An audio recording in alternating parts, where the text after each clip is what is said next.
I did once. Yes, I did. I said, oh, you did. But it's been a long time. Well, I guess it's been like a year. I don't know. Hi guys, welcome back to Cooking with Taylor and Stefan. So today I'm going to show you how to make a strawberry and rhubarb pastry. Now the rhubarb is coming into season. It's really good. It has to be cooked though. Actually, did you know the green parts of rhubarb are poisonous? So what we want to do first is I have frozen strawberries today. If you have fresh, use fresh. But I don't think the fresh ones are in season quite yet. So what we want to do is we're going to heat up our pan. We're going to use some of the plant-based butter and we're going to heat our strawberries up. So we're going to throw about a whole cup in there.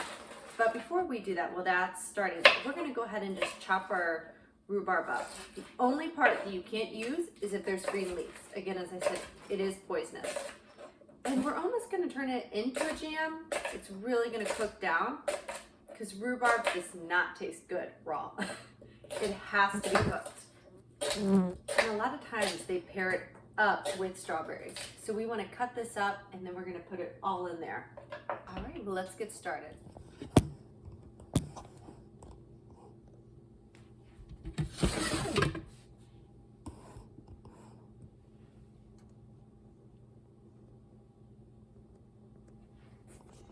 Okay, so what we want to do first is we're going to go ahead and take some of the plant-based butter and we're just going to put it right in here. And then we want to get the strawberries to cook down first. So we're going to put just about a cup in there of just the whole strawberries. And then as it gets farther down, we'll go ahead and kind of cut them with scissors. And we can always add more if we need to. And then next, we're just going to go ahead and throw one whole stalk of rhubarb in there. So just the one that we had just sliced right up. And really, I think the rhubarb adds a wonderful taste once it's in there. Okay, so we're going to let this cook. Let the strawberries all kind of melt in there. And then we'll go ahead and do the next step. So what we did now is we have about a teaspoon of soy milk in there and a good squeeze of lemon juice because lemon juice and rhubarb go hand in hand. It takes out that bitterness in rhubarb. And then what we want to do is we want to take 1 teaspoon of cornstarch. We need a thickener in here. And I just like to mix it up in the jar just to kind of get all the little clumps out of there. And then after this cooks down, we'll go ahead and add this in there.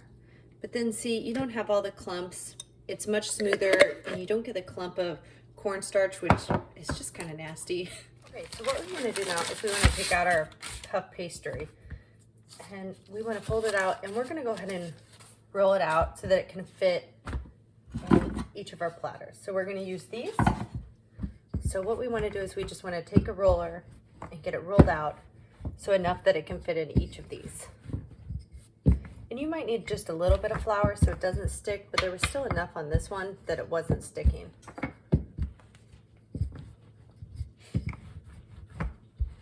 Okay, so what you want to do now, as you can see, we're going to go ahead and use these. These are oven proof.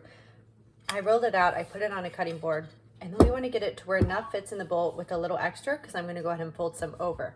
So then all you do, you could use scissors or I find a knife just easier, just go straight across. And it doesn't have to be perfect, but just measure it out enough so that each one gets enough. So just like that, it comes up really easy. And then we're just waiting for the inside filling to get finished. What we're gonna do is we're gonna take just a little bit of butter, not a lot, and just kind of push it right in there just to make sure it doesn't stick. You could use a brush if you want, or just use your hands. And then we're gonna go ahead and just place this in, make sure it comes at least relatively to the top and hangs over. And then once we put the inside in, we're gonna cover it just like that. So you just wanna press in, about just like this, and then we're gonna let this one be, and we're gonna continue with the next one. So again, we're just gonna put a little bit of butter on the bottom. And I have to say with these, I've never had a problem with sticking, but just in case. We're gonna put that there. We're gonna flip this over. And really, this is a relatively easy and kind of fun dessert to do. we just do this. Okay, and then we just continue on to the next one. Okay, as you can see, it really goes down and it does have a lot of juice, and that's why we want to go ahead and use the cornstarch. Since they were harder to cut since they were frozen, for the big ones, I like to just go in with scissors. Can't say it's the best job, but just cut them up for the super big ones. But if you use fresh, just go ahead and cut them up in the beginning. So you just kind of slice them just really quickly. And then we want to let this cook a little bit more. And if there's a lot of juice like this, I will drain just a little bit out because we don't want it to be soggy. And it just depends how much juice the strawberries have in them, because I can say that this is not coming from the rhubarb. Okay, we are gonna drain some of this liquid. It depends on each time. Sometimes you don't have to, other times you do, because that is way too much liquid in there. So what we wanna do now is we're gonna put these back in here, and we wanna go ahead and add our cornstarch with a little bit of milk and lemon. That way it thickens up, because there's still liquid in there. And then for our sweetener, you don't always have to use sugar. There's so many other options. I know people use dates, or even maple syrup, real maple syrup, not the fake stuff that you get that's 99 cents. So we're gonna add about 3 to 2 spoonfuls of honey. And this will just add a nice sweet flavor. And also remember, the strawberries are already sweet. So we want to mix this up, let this cook on low just for another few minutes. And again, if it's not thick enough, you can add more cornstarch, and that's okay, because we don't want the pastry to be soft. You want it to have that nice crunch in it. And if it's really liquidy, that's not going to happen. All right.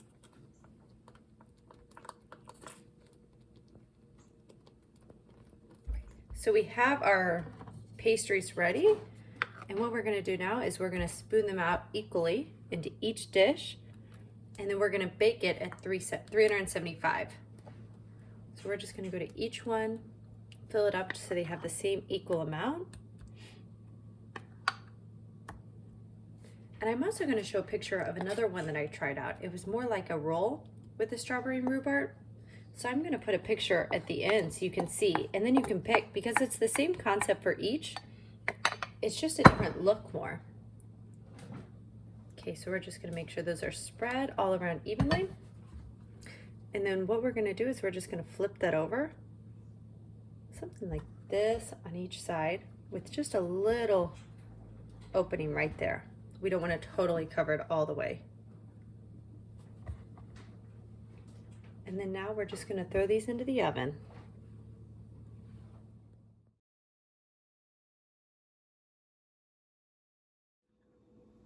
All right, so we're all done with our strawberry and rhubarb pastry. So we let it cool, and we're gonna eat it just like this. I know some, they wanna add ice cream or maybe put powdered sugar, but I don't think it's necessary to add all that on there. It's pretty. That's what gets you in a bakery shop. Okay, are we ready to? All right, so our rhubarb strawberry pastries are all done. They're really cute. You know, they got all different I don't like shapes. all of them. And I think what you can do is, if you want, you can add ice cream, or you could put the pretty powdered sugar like they have in the bakery. I don't think it's necessary for this to add it. He likes ice cream. But today we're gonna have it just plain. May I even try it with ice cream? The hard part about this is it's messy. I will tell you that. Hi guys, so our rhubarb and strawberry pastries are all done. So I think it's really great is if you want to make it look pretty, maybe it's for a party, you could add the powdered sugar. You know how they always look beautiful in the bakery. I don't like every single of these. Yeah, they're all really cute. And they don't have to be perfect. I think that's what's great about it. Realistically, unless you're in a factory, they're not going to look perfect, or unless you're a professional baker. So I think they're messy to eat, I will tell you that, but they're really cute. So should we give it a go? Do you want to try yours? So I'm just going to pull a little piece off mine. And you could cut it, you could take it out, and we let it cool for a good 10 minutes.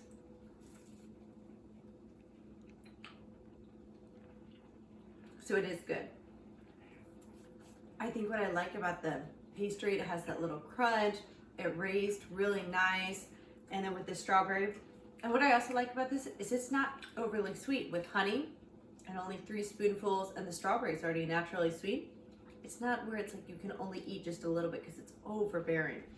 All right, well, please subscribe, like, and share, and let me know if you make this with rhubarb in season and with strawberries coming out pretty soon. You'll have to try this. But remember, you do need to wait for this stuff because You gotta wait for it to don't cool. get a burn mouth. Then you gotta drink too much water. Subscribe and like, yeah. Bye.